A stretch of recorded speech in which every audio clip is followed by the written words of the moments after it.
पियाता ये सखी, तबो नहीं सैया मोर मोटाता ये सखी, तबो नहीं सैया मोर मोटाता ये सखी।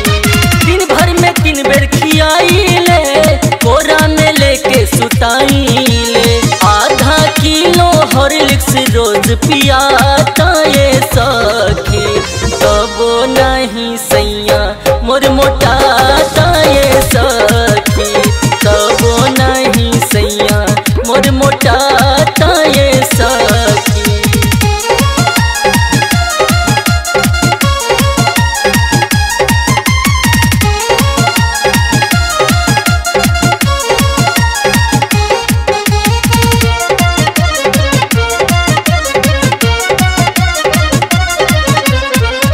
नहीं कोनो लोड दिले नहीं कोनो तवना, दोनों बेर कैले बनी दूध के उठवना। नहीं कोनो लोड दिले नहीं कोनो तवना, दोनों बेर कैले बनी दूध के उठवना।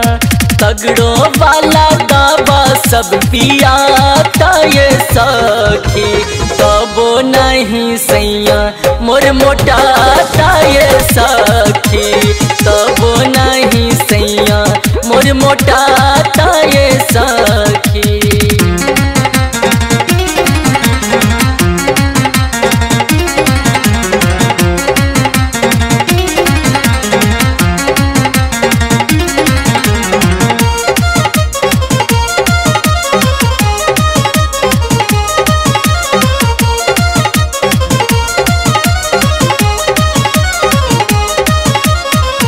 जेही लोग कहत गइल तौनो सखी कैनी, डॉक्टर ओझा तकल सगत देखैनी। जेही लोग कहत गइल तवनो सखी कैनी, डॉक्टर ओझा तकल सभत देखैनी। कोनो रोग नहीं का ठहरियाता ये सखी, तबो नहीं सैया मोर मोटाता ये सखी, तबो नहीं सैया मोर मोटाता ये सखी।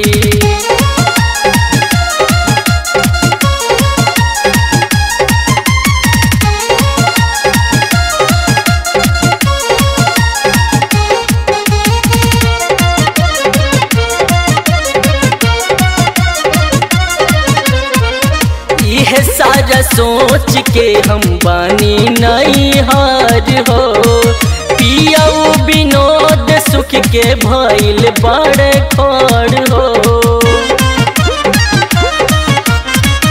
यह सारा सोच के हम बानी नहीं हार हो, पियाऊ विनोद सुख के भइल बड़े खोर हो।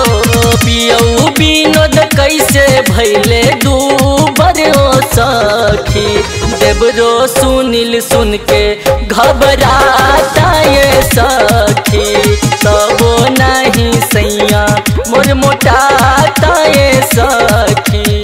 दिन भर में 3 बेर खियाइले, कोरा में लेके सुताइले, आधा किलो हॉर्लिक्स रोज पियाता